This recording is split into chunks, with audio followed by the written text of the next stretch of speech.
this is a special day, and just a little bit of history. In 1985, we decided we needed a plaque across the street, about a half a block down, commemorating, or is it over here? We can't see the street anymore, but wherever the street was at, we had a monument to the struggle in 1934 and Parker and Knutson.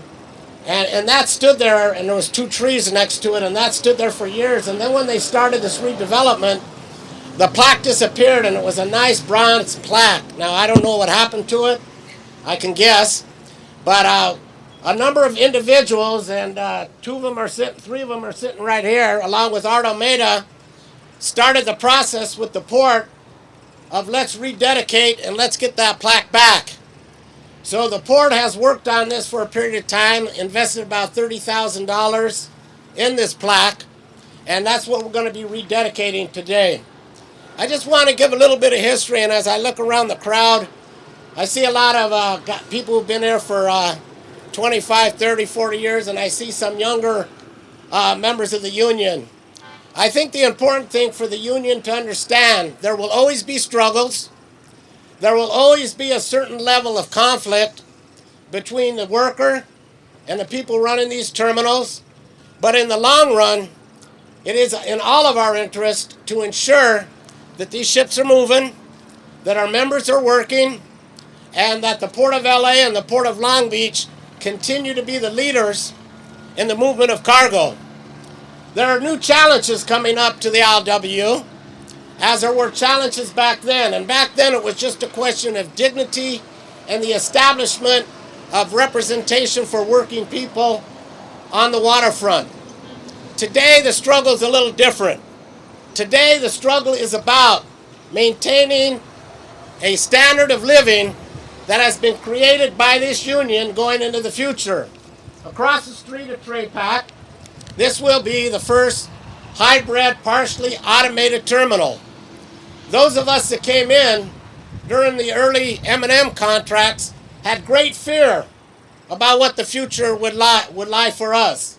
And my dad, 1969, we were at Pier Point Landing, and you still had all the finger piers and all the old ships. And we were buying a burrito or whatever, and my dad had met me for lunch. And he says, see, Dave, you see all those ships working? All that long gangs and all that, maybe 500, 600 guys. You'll never see that again. Those containers that have come into this port, that first container was a longshore coffin, and every container after that is a nail in your coffin, and you probably won't retire down here. 44 years later, I retired, okay, on the waterfront. I saw it. And what did I see? I saw the shift on the West Coast in terms of containerization and the loss of the banana jobs and the traditional jobs. And what I saw was a creation of new jobs, particularly M&R and UTRs and so forth. And what happened? We became the load center, LA Long Beach. And with that, we grew. When I came in the local, there was 2,600 members in Local 13. Today, there's probably over 6,000 and a total of 9,000 workers in this port in the 3 locals. And how did that happen? It happened through volume. It happened through the development of these 2 ports becoming the load center for the United States. And as we look to the future and the new challenges that Plaque and OOCL will put in front of the union and the port, we have to ensure that the new jobs that are created and the jobs that still should be maintained are fought for. Because it's up to us to maintain these good standard jobs. If you guys don't fight for them, it will roll right over you. And that's what you got to understand. So as we dedicate this plaque today, the struggle is not over. My role on the Port Commission is to ensure what I call a social compact. And what is a social compact? It's, the port has to continue to produce and make money. The terminals have to do well, and the workers got to be protected, and the community has got to benefit from it. This park is a reflection of that social compact. Our obligation to the port, the port's obligation to the community is moving cargo, but it's also the creation of giving back to the community. And I think the Port of LA has done an exceptional job. So when I talk about a social compact, I talk about workers who are making enough money to pay taxes. You got to realize that the longshore benefits and wages in this area is over $1 billion. And about 35% of that goes into tax money for city, state, and federal government. And without that taxes, we can't keep the roads up. We can't keep the police and the fire department. We can't do the things that are essential to what made America great. And so every time we put somebody to work who makes a decent wage, what does that do? It translates into the American dream we were talking about and the American dream that we're losing.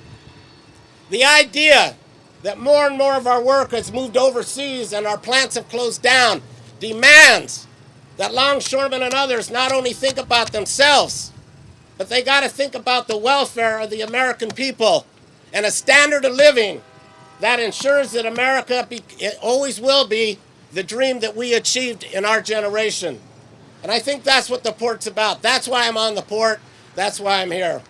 A couple other things I wanted to say. I wanted to thank Cecilia. Where are you at, Cecilia? Where's she at? She's the one that, for the port, made this happen. So I want to thank you. She's the community relations person. Before we had to scramble to get a speaker system and chairs, all we had to do is show up today. And that's coming from the port. Later on, we'll be having our parade in San Pedro and the memorial.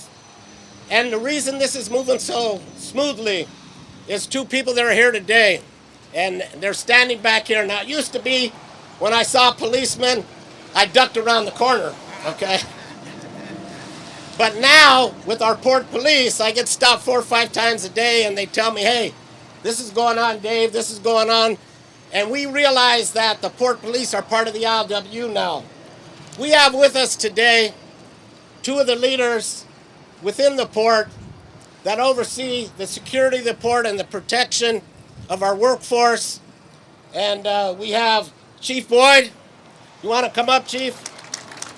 And we have Assistant Chief Hillman. You want to come up?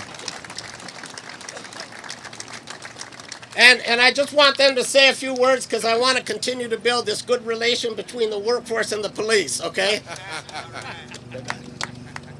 First off, thank you, Commissioner Arian, and good morning to everyone who's here. It's actually good to see you with the turnout. I know we've got a lot of noise and things that are going on in the background, but I think what is more important, and I think that it was well stated by Ms. Middleton in the beginning, is that this is long overdue.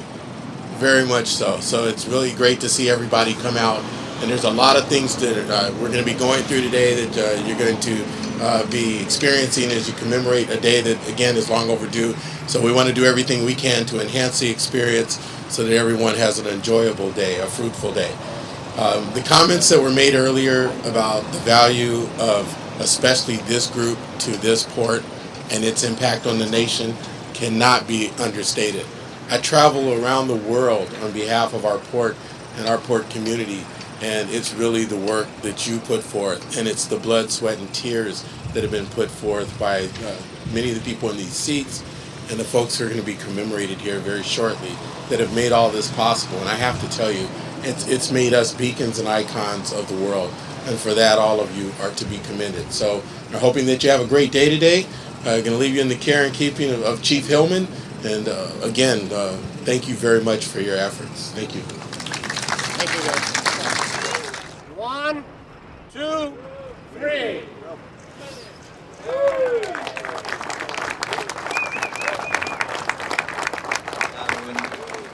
When we were asked to put this together, we said we would, of course.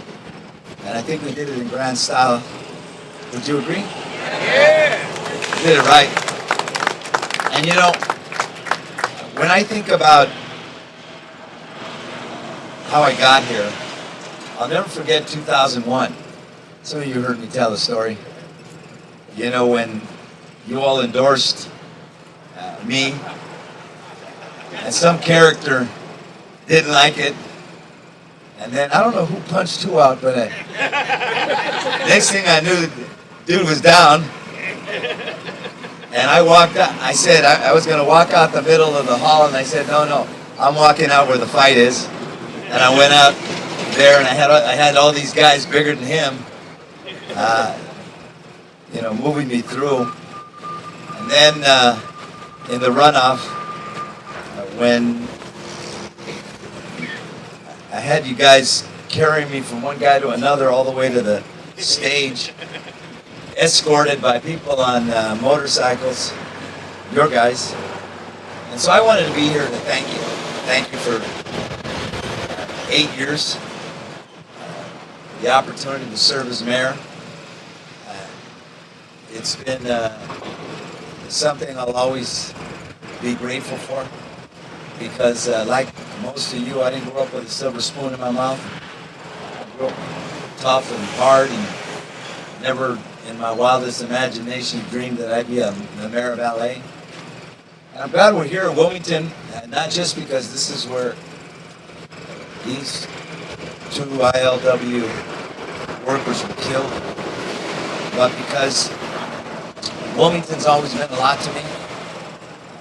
You know, I appreciate San Pedro and Harbor Gateway and, all of the areas around the harbor, but Wilmington was special. I think in the first race I got 84% of the vote. I said, not even a Latin American dictator gets that number. And I didn't deserve it because I didn't know people out here. I grew up on the east side, but they knew what it meant to elect Antonio Villaraigosa for their families. And so when I had an opportunity to give back, because San Pedro had always gotten their fair share. They have a lot of strong community activists, and I made sure that Wilmington got this 50-acre world-class park. Way to say thank you. And of course, this memorial here at this park where people can see it and understand that the families that you support today, the lifestyle that you have today, you have because a couple of guys got killed. The first 2. I guess a couple of months later, San Francisco, 2 more people got killed, and then the union was born. But it started here, and that's why you call it First Blood. So I want to thank you for 8 years. Thank you for the work that you do at the port. We had a little hiccup last December. Jesus Christ. That was a tough one. I was just explaining to somebody, I said, I don't remember, how many hours without sleep did I go? No, because I didn't sleep. I was on the phone with them in Latin America, in Colombia. Yeah, I think it was like 42 hours, no sleep. And when I came in, both the union guys and the employers thought, because I came in with no sleep, that they were going to outlast me, and they didn't.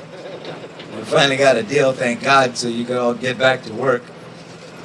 But got a lot of memories with you all, so I wanted to be here, and I know I'm late and we're finished, but mostly I wanted to come to thank you and to honor the 2 people that, along with the 2 that were killed in San Francisco, really helped to ignite and were the catalyst behind a union that's been very, very important in this town, on this coast, and in an industry that's so important to your lives and your families. So thank you so much, and I'll give the phone to Dave Arian, who's, by the way, been a great board member. I committed to having somebody from the harbor area, and I know some people wanted all 5 people and I said, come on, this board is not just for this community. This board is for Southern California, and it's for the whole city. And I had to make clear to the council members, thank God I have a good relationship with both, that it wasn't their fiefdom. It was, there's only one mayor. There's one thing I've tried to be very clear about with people. There ain't 15 mayors. There's one. And Madam Mayor San Pedro, and there's one mayor.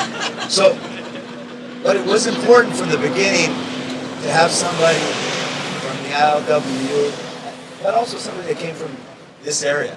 And I'll tell you something. We've had two, but David has really put everything he's got in his job. He's done a great job for us. You got to give him a big hand. And now, with that, I'll give you the mic back. All right. Well,